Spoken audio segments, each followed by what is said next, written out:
First up, members, we have House File 3774, and I will turn the gavel over to Vice Chair Wozniak. Thank you, Representative Hansen. Would you like to move your bill?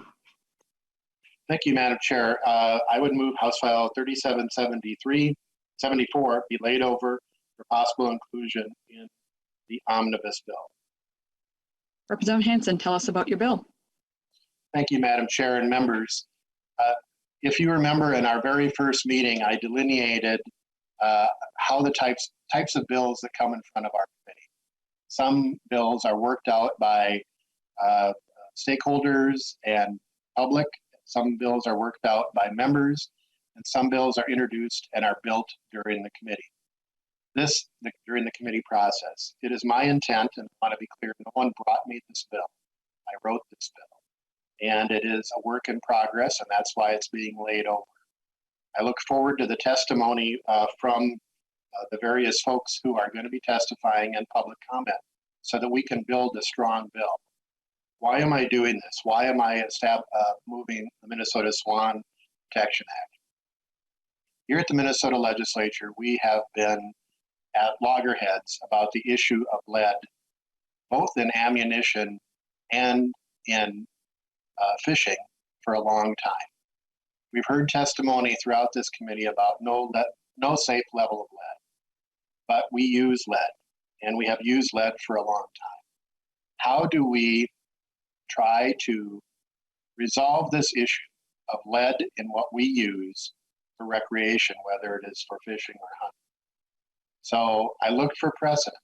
We have precedent with increasing penalties for poaching and other violations of natural resources. We have precedent for designating lakes as special things. We have precedent for the DNR commissioner having authority to do that. And we have precedent for collecting lead tackle. I want to be clear that I do understand the difference between lead sinkers and lead tackle. I also want folks to know that there are two species of swans that are native, and there is a non-native species called mute swan. We're going to hear today from a large variety of testimony, and I'm hopeful that members of the committee from both sides will try to help build this bill so that we can have something that can pass and try to work on protecting the environment while at least recognizing that we are using lead currently in both recreation and hunting and fishing. So with that, I would move to our testifiers, Madam Chair. All right, first up on the list is Dr. Dale Gentry from Audubon, Minnesota. If you can introduce yourself for the record and then proceed with your testimony. Chair Hansen, members of the committee, thanks for the opportunity to speak. My name is Dale Gentry, and I am the Conservation Manager for Audubon, Minnesota. In the middle of the 19th century, trumpeter swans commonly bred from Indiana to the Pacific coast and from Texas up to the Yukon Territory. But by the middle of the 20th century, because of overharvest, their population dwindled down to just a few hundred birds in Yellowstone National Park and a few thousand birds in Alaska's Copper River Basin. As the swan population continues to rebound, we are concerned that lead fishing tackle is inhibiting the rehabilitation of this species in Minnesota and North America.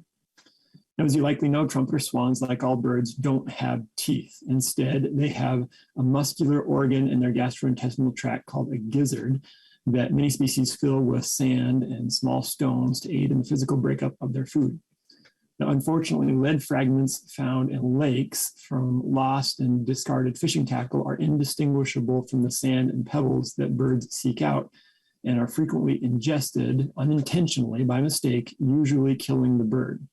And just one lead sinker or jig is enough to kill a trumpeter swan.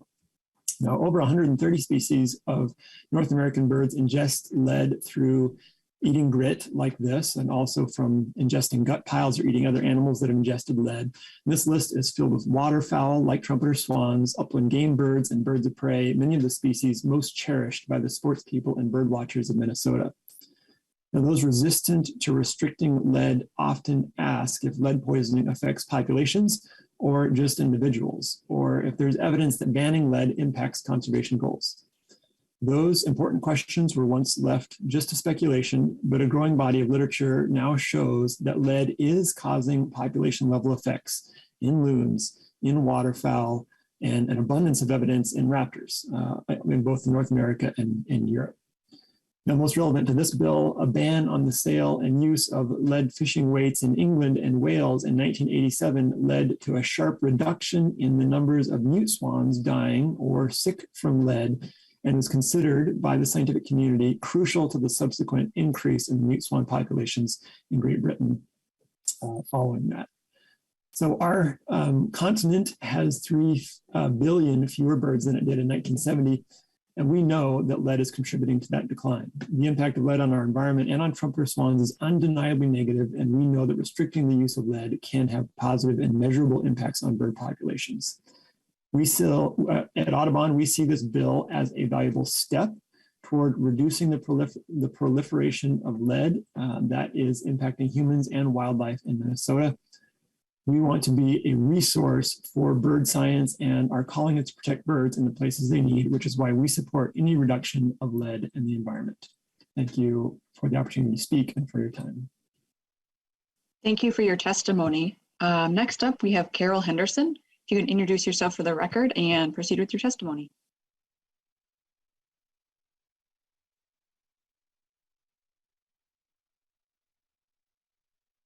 You are on mute, Mr. Henderson.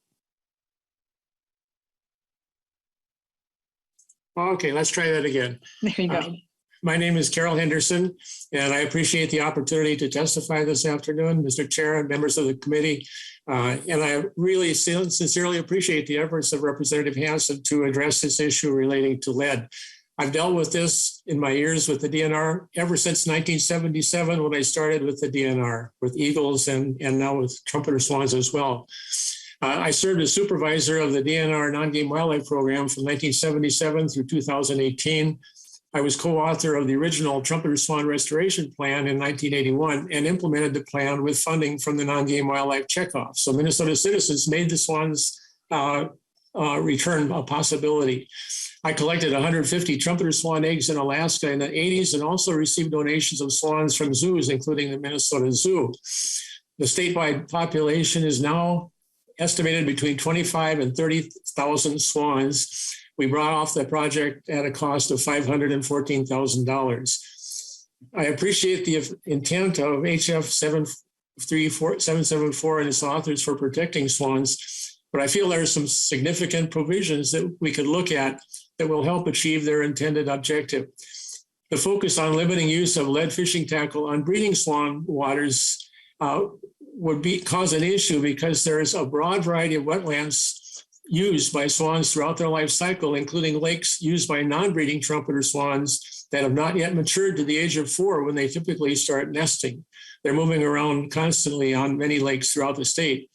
The focus on breeding swan waters also needs to address the issue that in the wintertime, the swans go to lakes where they were not nesting, but they winter on areas like East Vadnais Lake and Sucker Lake and Vadnais Lake Heights, where 25 trumpeter swans have already been documented from dying of lead poisoning. So wintering sites need to be addressed as well.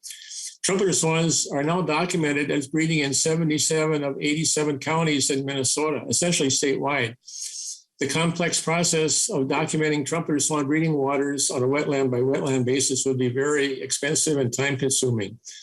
Also, I would respectfully recommend that if the emphasis is on breeding waters, the tundra swan does not nest in Minnesota, so that could potentially be deleted from the bill.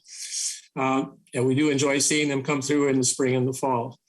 It would be more simple and cost effective to propose implementation on a statewide basis using legislation that has been successfully enacted in New Hampshire, New York, Maine, Massachusetts, Vermont, and Washington State. There they were concerned about loss of loons from lead poisoning. New York passed its legislation in 2004, 17 years ago, and it worked. It's a working process that has helped considerably in the Northeast. These states generally prohibit use, manufacture, and or sale of small jigs and sinkers under 1 ounce and less than 2.5 inches long.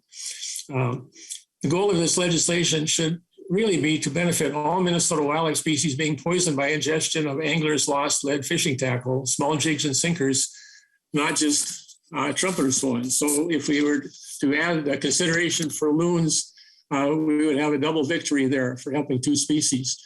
The loss of small lead fishing jigs and sinkers by anglers is a problem of cumulative toxic pollution of Minnesota's lakes and wetlands.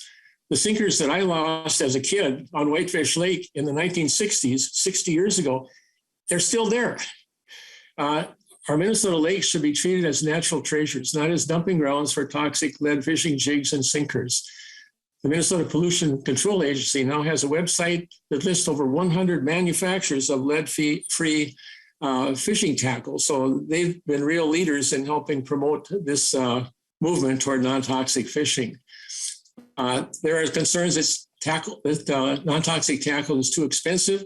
However, a 2011 survey by the U.S. Fish and Wildlife Service revealed that Minnesota anglers spent about $1,500 a year per angler for fishing, including about $240 for equipment. If a person spent perhaps $50 a year for non-toxic jigs and sinkers, that would be less than 5% of their total fishing costs. Minnesota anglers need to take responsibility for this dilemma and promote use of non-toxic loon-safe and swan-safe fishing tackle, working both with fishing tackle manufacturers and sporting goods retailers. This needs to work in the favor of anglers realizing they're not going to catch fewer fish because they're using non-toxic tackle. This will reflect well on the reputation of Minnesota's anglers as conservationists. And I'm really concerned about that. You know, I've grown up hunting and fishing, and I really care about, you know, how this comes through in a positive light. The ideas I've suggested have been approved by the board of the Friends of the Scientific and Natural Areas in Minnesota and other conservation groups. We therefore respectfully recommend that we collaborate with you and other conservation organizations and the co-authors of House File 3774 to rework this bill into a comprehensive bill targeted to benefit Minnesota wildlife that would benefit trumpeter swans, common loons, and also diving waterfowl like the ringneck ducks that go to the bottom and pick up grit as pellets as well. The bill should include provisions to prohibit use, manufacture, and or sale of small jigs and sinkers under 1 ounce and less than 2.5 inches long. So we're looking at the smaller types of tackle. This legislation would also undoubtedly generate considerable support from Minnesota citizens who care about our state bird, the common loon, including supporters of the National Loon Center, and perpetuate our Minnesota fishing tradition legacy. Thank you so much for the opportunity to contribute my thoughts on this, and I'd be happy to work with anyone on working up some of these evolving ideas for reducing use of lead. Thank you. Thank you for your testimony today. Next up, we have Laurie journis from North Carolina State University. You can introduce yourself for the record, correct my pronunciation of your last name if I got it wrong, and then proceed with your testimony. Okay, thank you. My name is Dr. Laurie Degernis, and Chair Hansen and members of the committee, thank you for this opportunity today. I'm a retired professor emerita of avian medicine from North Carolina State University. Prior to NC State, I was a staff veterinarian at the Raptor Center at the University of Minnesota from 1985 to 1990. I currently serve on the board of directors for the Trumpeter Swan Society and helped draft a position statement outlining our concerns about lead in the environment and its adverse impact on trumpeter swans. However, today I'll be providing input as a subject matter expert on veterinary care for lead-poisoned trumpeter swans. My area of expertise related to this topic is based on treating over 70 lead-poisoned trumpeter swans at the Raptor Center in the late 1980s. Both captive and wild swans came from 3 state and county agencies involved in the trumpeter swan reintroduction program in both Minnesota and Wisconsin. And incidentally, at that time, a group of 19 young lead-poisoned swans from a captive setting in Wisconsin had been housed on a pond that hadn't been hunted over in approximately 60 years. And so it's something to consider for the the legacy of lead in our environment. And then another area of involvement with lead-poisoned trumpeter swans was a 2-year project while I was at NC State related to a die-off of 400 swans in northwestern Washington state in the early 2000s. And in that project, we documented lead poisoning in over 80% of the trumpeter swans, secondary to ingestion of lead shot and lead fishing tackle. So with that brief background, let me comment on how lead affects swans and how this illness is diagnosed and treated. Toxic sources of lead include both shot pellets and fishing tackle such as lead sinkers and lead jigs. Lead shot for waterfowl hunting has been banned nationwide since 1991, but lead fishing tackle has only been banned in limited areas of the United States. However, we've documented that lead shot and lead fishing tackle continue to persist in the environment and be ingested by swans, presumably mistaken as grit, which is required to help grind up coarse food in their stomach. Once the lead shot or fishing tackle is in the swan's stomach, the soft metal is ground up and absorbed into the bloodstream. From there, the toxic effects of lead cause a multitude of adverse health effects, from anemia, anorexia, weakness, and weight loss, to worsening neurologic symptoms such as paralyzed gastrointestinal systems, inability to stand or fly, seizures, coma, and death. The onset of symptoms and severity of illness can vary depending on the amount of lead ingested, but even a small lead sinker or 1 or 2 lead shot can kill a swan. Diagnosis is based on a blood test to measure lead levels, plus other blood tests and x-rays to check for the presence of metal in their stomach. And our treatment consists of chelation drugs to bind and remove lead from the body, and supportive care, including fluids, supplemental feeding, and other treatments as needed. And a trumpeter swan can weigh over 30 pounds, so it takes a team of people to handle and treat and care for these birds, plus specialized housing that's needed to handle these large aquatic birds. And it costs over $2,500 to treat a lead poison swan for 1 or more months, and probably much more by today's standards. And the prognosis for successful treatment depends on blood lead levels, how high they are, and the severity of the neurologic symptoms. But in most cases, by the time a wild free-flying swan is weak enough to be caught, the likelihood of successful treatment is very poor. In my past experience, less than 25% of free-flying lead poison swans were successfully treated and released. And then once the bird is released back to the wild, very little is known about their ability to thrive and reproduce. Plus, repeat lead poisoning remains a potential problem. So we have ample evidence that lead persists in the environment, whether in the form of lead shot or lead fishing tackle. And we've documented that lead shot from historic waterfowl hunting activities continues to be ingested by swans for many decades after the lead shot was deposited. And furthermore, we know that lead fishing tackle is a growing concern for lead poisoning in swans and other aquatic birds such as loons, ducks, and geese. While it's quite difficult to remove lead that's already in the environment, it certainly makes sense at this point to stop adding to the problem. Thank you very much for this opportunity to provide input on this important topic. Thank you for your testimony. Next on the list is Jeanette Dean from the Sierra Club. You're going to introduce yourself for the record and proceed with your testimony. Yes. Thank you, Chair Hansen, members of the committee. My name is Jeanette Dean, and I'm with the Sierra Club North Star chapter. I'm a volunteer member of the Forest and Wildlife Stewards. I have a dual degree in political science and sociology and work on environmental and social goals at the state and national level. Just as lead poisoning can greatly harm human health, lead toxicity is harmful to wildlife and the ecosystems in which they live and frequent. We of the Sierra Club therefore support and recommend passage of the Minnesota Swan Protection Act, which will increase our state's stewardship of breeding swan waters where our native tundra swans and trumpeter swans breed, and any other important waters that might be needed. The renowned Birds in Minnesota book by Robert B. Jansen, 1987 and revised in 2019, contains maps showing notable nesting and summer residence by trumpeter swans in most counties throughout Minnesota. The Minnesota DNR, according to the Echo Press in April 17, 2008, received a number of reports during the winter of 2008 that trumpeter swans had been found dead at Ottertail River near Fergus Falls, likely dying from lead poisoning, which remains the highest cause of death, according to Mr. Carol Henderson, DNR Non-Game Wildlife Program leader at the time. In a report from the Pioneer Press recently, dead trumpeter swans found at Sucker Lake in Vadnais Heights died of lead poisoning, according to a University of Minnesota diagnostic lab report.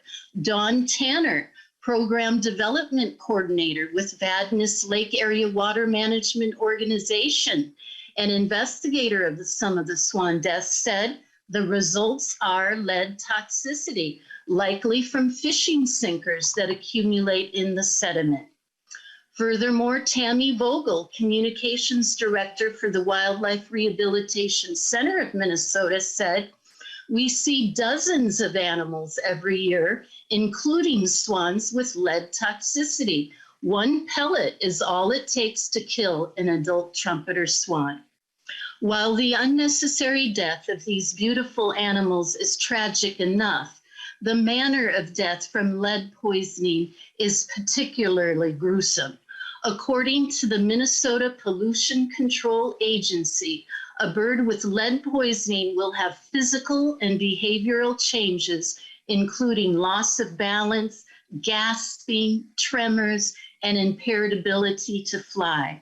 It becomes emaciated and often dies within 2 to 3 weeks after eating the lead. Once the swan dies, any animals feeding on the carcass, including bald eagles, are also at high risk of lead poisoning. And nearing the end here, from the White Bear Press in 2021, Tanner said, "Swan deaths from lead ingestion are a yearly occurrence at Sucker Lake. Locals had counted 22 dead swans in the last 3 years. Cases of lead poisoning are underreported because of the dangerous conditions for bird recovery." We therefore ask this committee, how many more years will swans be found dead from lead poisoning?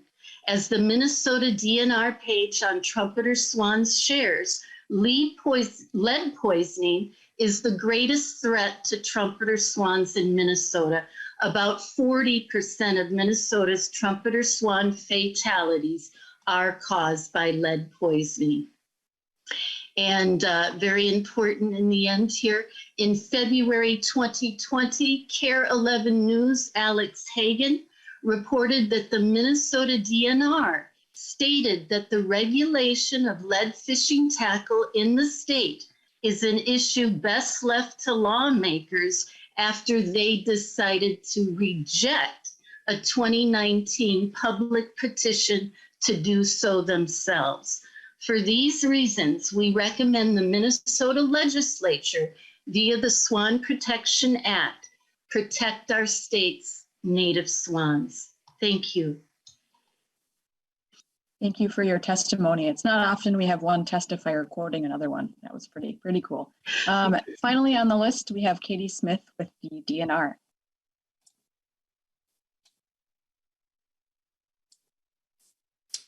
Good afternoon, Madam Chair and members of the committee. My name is Katie Smith. I'm the Director of Ecological and Water Resources at the Department of Natural Resources.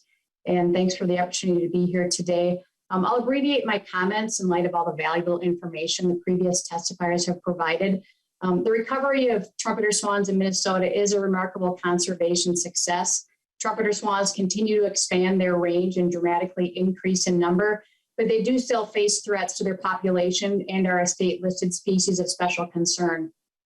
Tundra swans migrate through Minnesota and frequently congregate in large numbers along the Mississippi River in the fall. However, tundra swans do not breed in the state. The two species are difficult to distinguish and would require knowledgeable individuals to distinguish between the two species to accurately designate a lake. Breeding swans are conservatively estimated to be on 2,000 fishable lakes, along with a number of other water bodies. Members should have received a copy of the map this morning, but if you haven't had a chance to see it yet, the distribution shows that many of Minnesota's most popular fishing lakes would be impacted by a lead tackle ban on breeding waters. We are developing a fiscal note, but the DNR would like to let the committee know that costs to implement the bill would include creating public comment and public meeting opportunities, issuing public advertisements and news releases, posting signs at water access points, maintaining a list of breeding swan waters and the types of tackle that are prohibited on the department website and in fishing regulation publications, increased education and outreach promoting the protection of swans, a lead tackle collection program that provides for collection and disposal sites for anglers throughout the state, enforcement for checking for compliance with the lead tackle prohibition on swan breeding lakes, and rulemaking for amendments to swan restitution values. So this bill will require continued inspections for swans and then either designated or removing designation based on those findings, triggering the items I previously mentioned around public engagement and information, as well as continued compliance by conservation officers. So this work would continue to be required looking forward. The Pollution Control Agency has already had a federally funded lead tackle education and exchange program. So this effort by DNR could possibly be duplicative. And without designated funding for all of this work, DNR would need to use our existing non-game funding, pulling staff away from other work that is also important in supporting our valued non-game wildlife. Thank you. Thank you for your testimony. Next, we have time for questions if members have questions.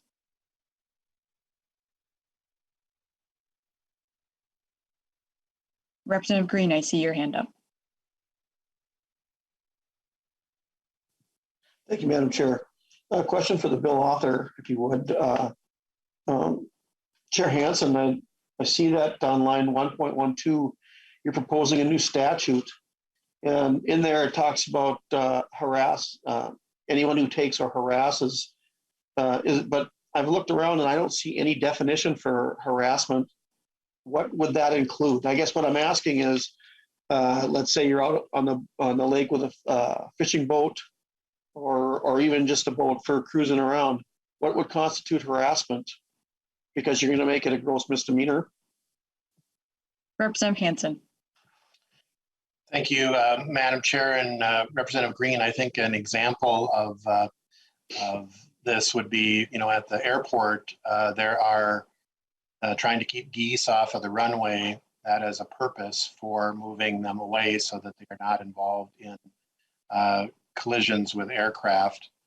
I would not consider that harassment. But if you are driving the swans off the nest, continually chasing them around with power equipment, I think that would meet the definition of harassment.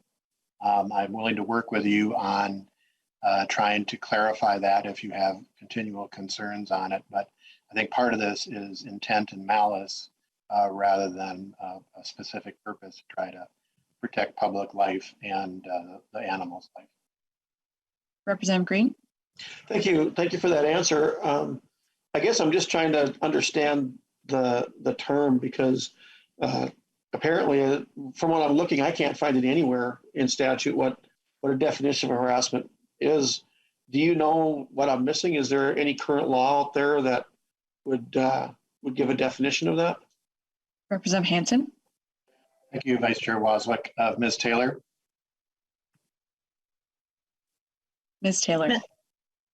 Madam Chair, Representative Green, I'm not aware of a definition. It is a term that's used in the game and fish statutes in other instances, but I'm not aware that there's a definition for it in statute. Okay, thank you. Representative Green, did you have another question? Nope, that's it. Okay. All right, Representative Becker-Finn. Thank you, Madam Chair. And, this is another issue that we've, of lead that we've been dealing with for a really long time, whether it's about ammunition or tackle. But I think we're at a point too, I think it's really important that the public understands that when we first started having these conversations about ammunition and tackle and lead, the options that were available for folks that weren't lead were a lot harder. They were a lot harder to find. But now it is a lot easier to find tackle and to find ammunition made out of other metals that isn't toxic in the way that lead is toxic. And so, it makes sense also from, we're focused on the wildlife, but the other part of it is I know, like, when I take my kids fishing, like, I'm teaching them how to tie things on. I'm teaching them how to do things. And I mean, it's kind of crazy that we don't allow lead and all these other things, but we're all, I guess, like, okay with solid lead tackle, a child touching it and manipulate. It's very weird that we've not gotten any further with these efforts. And I appreciate, centering it around swans in this case, but I think that it will be really helpful for other wildlife as well. And I especially like the provision about programs to turn in old tackle. I know I have inherited at least 3 generations back of tackle from my grandparents and my dad. And, it is sort of like, what do you even do with it? And I think if folks had options to sort of trade that in, I know that's a type of program we've talked about in the past. And I think that's when I've talked to small businesses that sell tackle in my district, they've also been supportive of that idea. If people are bringing stuff into like Joe's Sporting Goods to return and get rid of the poison stuff, and they get some kind of discount or ability to get the less toxic stuff, I think that's a good thing. It brings people into small businesses too. It engages more people in this conversation. And so really supportive of that provision, particularly the swans that got a lot of attention dying, and other waterfowl that have died in Vadnais Heights is also in my district. So have heard from a lot of constituents who continue to be concerned about this issue. So thank you, Chair Hansen, for bringing this forward. Representative Ackland. Thank you, Madam Chair. I just want to kind of clarify what I think I heard. It seems like I heard Mr. Gentry say that there were 3 billion less swans? Mr. Henderson said there are an estimated 25 to 30,000 swans. So that seems like a huge, significant number. Then I heard, as the testifiers went on, that I was wondering about the cause of death and, for this great decline in swans. One of the testifiers said that 40% of the deaths were due to lead poisoning. And I'm not sure, but I think I heard the other testifier say up to 50% were due to lead poisoning. So my question is this, just going forward, wondering what is the other significant cause of death in swans? If one of the testifiers could help me. I see Mr. Gentry unmuted himself. We'll start with him, maybe. I can clarify at least the numbers. The 3 billion number is the loss of birds in North America. We know that if we count the entire number, the population of birds in North America, we estimate it was 3 billion fewer birds in the country than there were in 1970. So it was not specific to swans, but addressing our concern for the decline in birds overall and the desire to highlight. And I saw Mr. Henderson unmuted too, if you want to take a swing at this one. Okay. Sure. I could just add a couple of more reasons for mortality in swans. One that we've had is when the birds would strike power lines, but a lot of the power companies have been very cooperative, because where they have a high incidence of power line hits, they can put little flappers on the wires so the birds can see those in flight.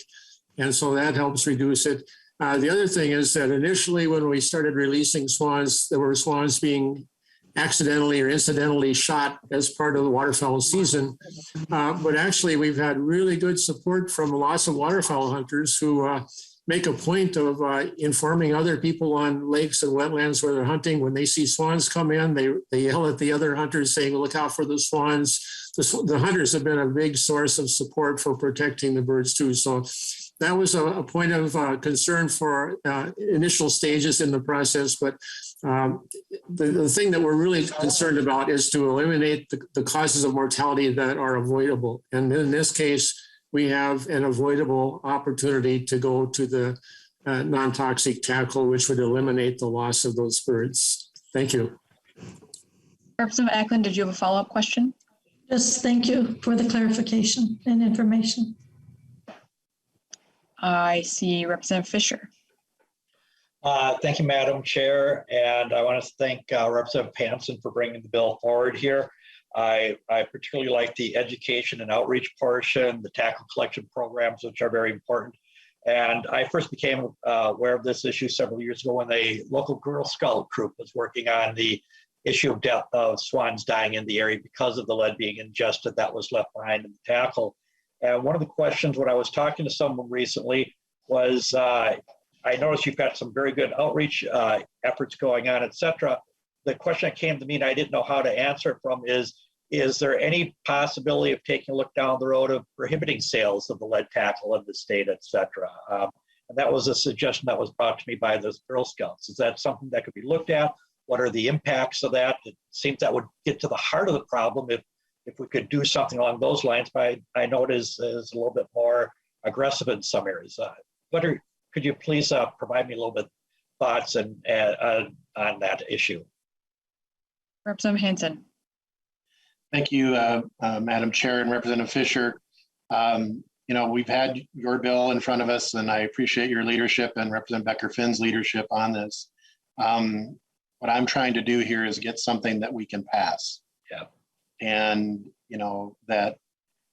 and so what we have is a menu of options here that do involve all sectors. So it's looking at poaching, it's looking at trying to use science to designate those breeding lakes, as we've done before. It's trying to encourage the information and education through public meetings, the things that we haven't been able to do during COVID. I think there's a hunger for those public meetings and information sharing.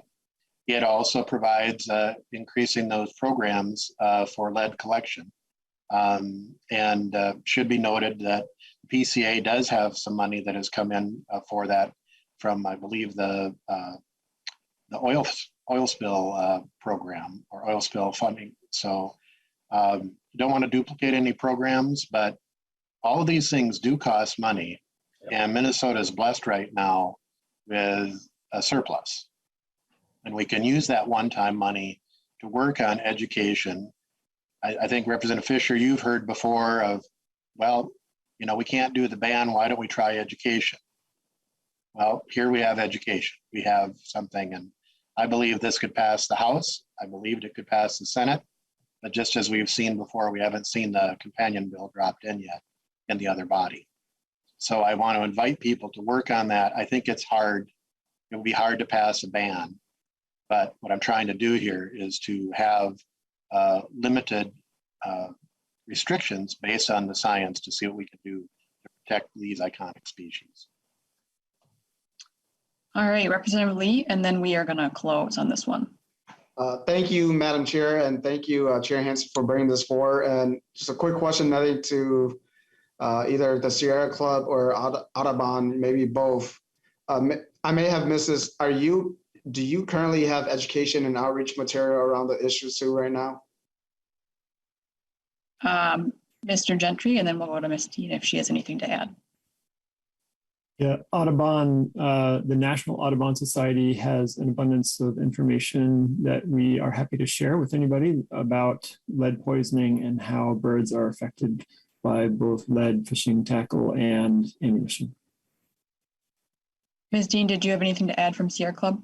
Yes, I did want to add, and I'll look at what we're offering as far as materials, but I did want to add on the Minnesota DNR website, it explains that the second cause of death is illegal shooting. Power lines is the third, but it's important that we keep up education efforts to teach hunters the differences between the trumpeter swans and other waterfowl. And I just wanted to add, when they do die from the poisoning, not only are they vulnerable to predators, but it hurts other generations beyond that one swan because they have trouble feeding, mating, nesting, and caring for their young. So when we look at numbers, think about all the young who are probably dying in many instances as well. Thank you. Representative Lee, did you have any follow-up on this? Madam Chair, just a quick closing comment. Really appreciate the foresight from Chair Hansen to put in the section around education and outreach. And if we are hearing from the DNR that that's going to cost the agency as a public institution, then I would encourage maybe the chair and the DNR to work with folks out there who already done the work. And so really appreciate this because this is a critical issue, as Ms. Dean have mentioned in some of the testifier here. And I think that the more education that we could have out there for the public, the better. And so really appreciate you putting that in your proposal, Mr. Chair. Representative Hansen, closing remarks.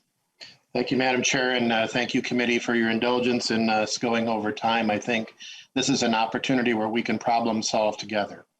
We've admired the problem for many, many, many, many, many years, and I'm looking at what is possible here, asking for your help to see what we can do. There's a menu of options here. Let's see what we can do to get something passed so we don't have to be reading or seeing or experiencing these continual losses from lead with these iconic species of swans. Thank you for your support. I would renew my motion to lay over for possible inclusion in the omnibus bill. Representative Hansen renews his motion that House File 3774 be laid over for possible inclusion in an omnibus bill. The bill is laid over, and I will turn the gavel back to Chair Hansen.